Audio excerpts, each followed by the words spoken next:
Today we are going to begin with remaining part of an essay, that is the quest for happiness. In the beginning we have studied about who is the Dalai Lama. Now come to the title of this essay, the quest for happiness. What is quest? Quest means search. Every human being wants happiness in his or her life.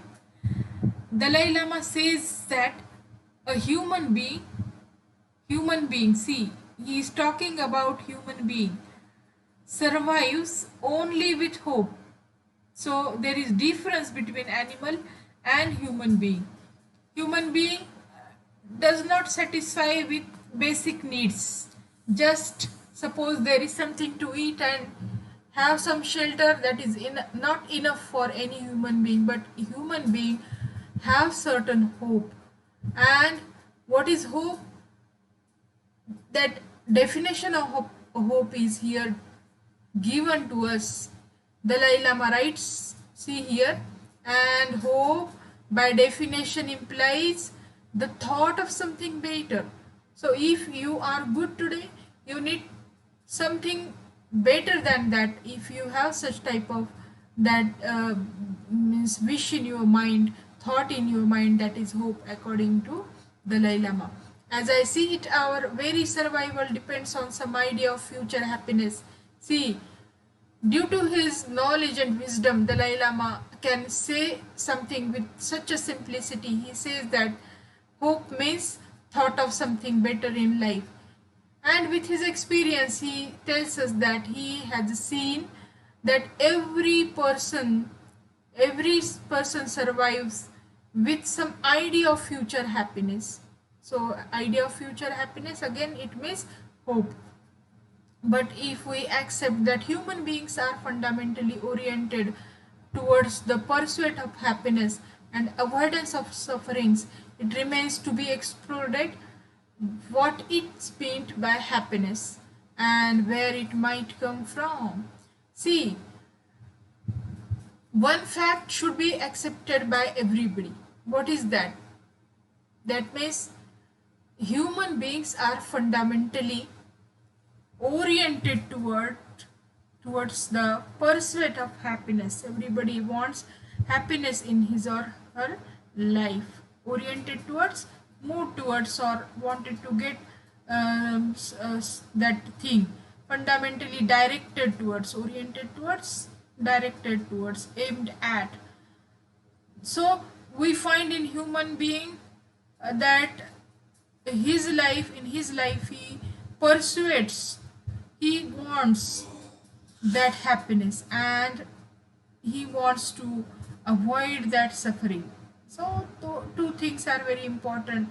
We can see in everybody's life that everybody pursues happiness, tries to get happiness and avoid sufferings. It remains to be explored what is meant by happiness.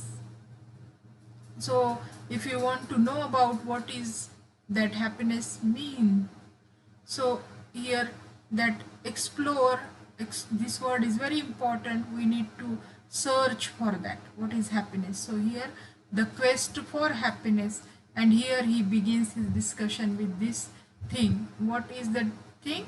That is pursuit of happiness, quest for happiness.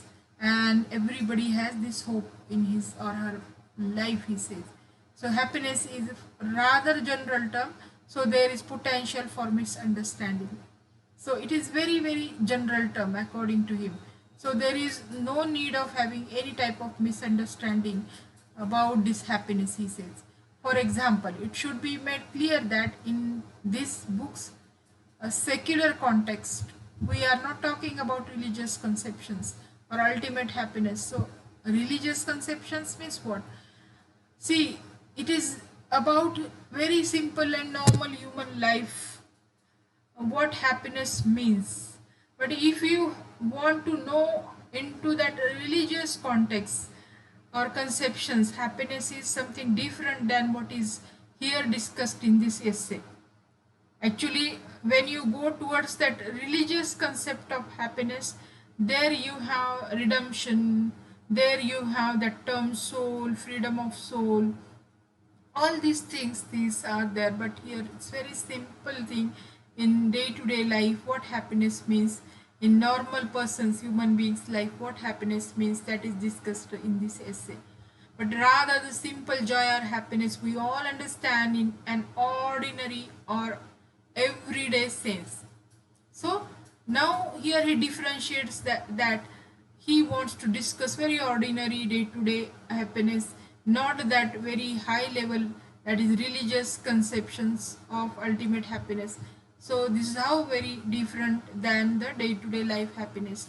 So in this first paragraph, it's very easily understood that first thing what he did, Dalai Lama, he told about the aim of human life, that is he has certain hope, so he lives life. Then second thing, he gives definition of hope. What is hope? Hope means thought of something better in life or some idea of future happiness. Then he says that human beings are directed towards getting happiness and avoiding sufferings or sorrow or all sad things in life. So everybody does efforts for this thing.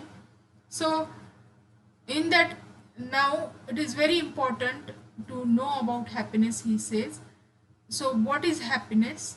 See, he says that in this essay he wants to discuss that happiness of ordinary life and not the religious, that ultimate happiness. So here we have first paragraphs, very simple to understand.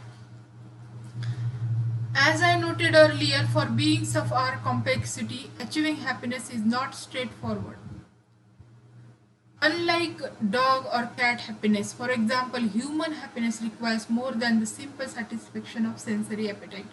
So, human being, the first word you can here see, a human being is very important, and it is in capital. Why he wrote?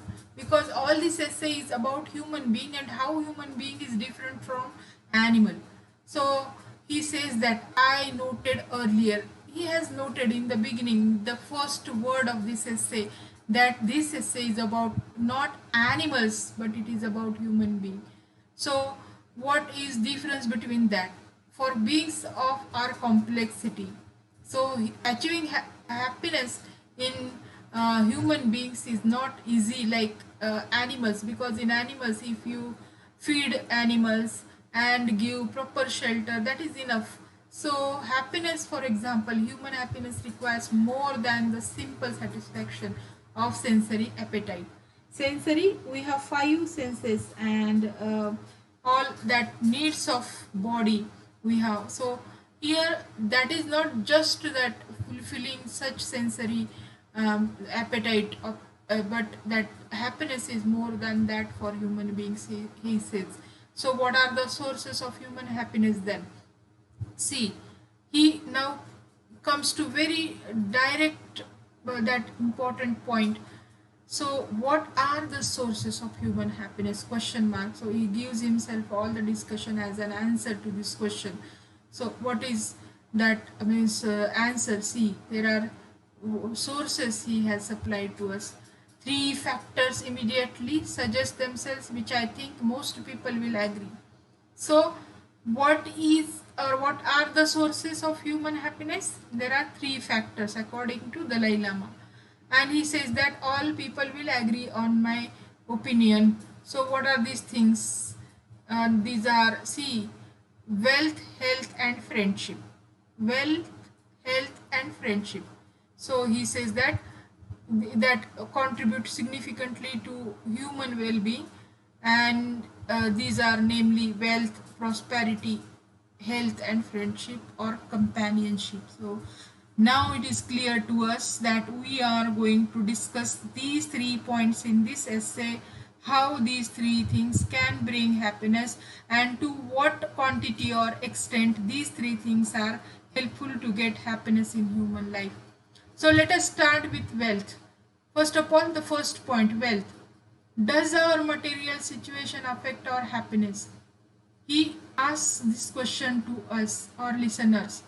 Whatever that wealth we have, Does it satisfy you?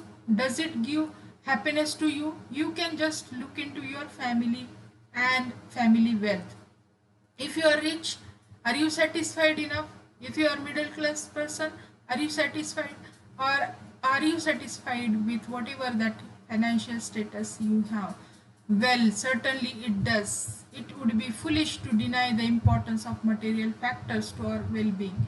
So of course, if we have all these things, like we have home, we have all comforts, infrastructure at home, and that is also important according to the Dalai Lama. These material factors, these provide us well-being or happiness. We can't deny, we can't refuse importance of material factors, he says. After all, even a hermit living alone in mountain cave needs food and clothing. So he says that hermit, sadhu, dharma guru, monk, or sage, everybody needs what? If he lives in even mountain caves, food and clothing. Without certain level of material comfort, people cannot live with the dignity we all deserve as humans. So every human being deserves dignity, that with which he lives happy, comfortable life, of course. So money is an important factor in our quest to avoid suffering and achieve happiness. So if we have not that sufficient or enough money, you cannot happy. That is just the basic thing we require for happiness in our life. But what extent or to what limit wealth is important in our life? So this is how he has discussed further. But how much money is enough? He says, how much money is enough? Question mark. Though money is required, but how much money should be there, or how much money is enough for us? Here question, it depends on the answer everybody has. In Tibetan, we sometimes call money by nickname, that is Kunga Dhundu. So this is how the word is used. Kunga Dhundu means money, nickname for money in Tibetan word. So to Tibetan ears, this sounds like an ordinary personal name, but it means something like that which makes us all happy and can fulfill our wishes. So this is how that importance of money is expressed with the meaning in Tibetan words. These two words has meaning that money means the thing which can make us all happy and can fulfill our wishes. Since money gives us choices and freedom. See, what is the importance of money? If we have money, it gives us choices and freedom. It is natural that people find it very alluring. Alluring means pleasant, and can't seem to get enough of it. So this is how that importance of money is discussed by Dalai Lama in this paragraph. So occasionally I tease my Tibetan audiences about their devotion. Devotion of what? Devotion towards money. So definitely here we can see that all that human beings, they have this attraction towards money. So here he says that money is important in human beings life. So we'll stop here. In the next lecture we'll be discussing the remaining part.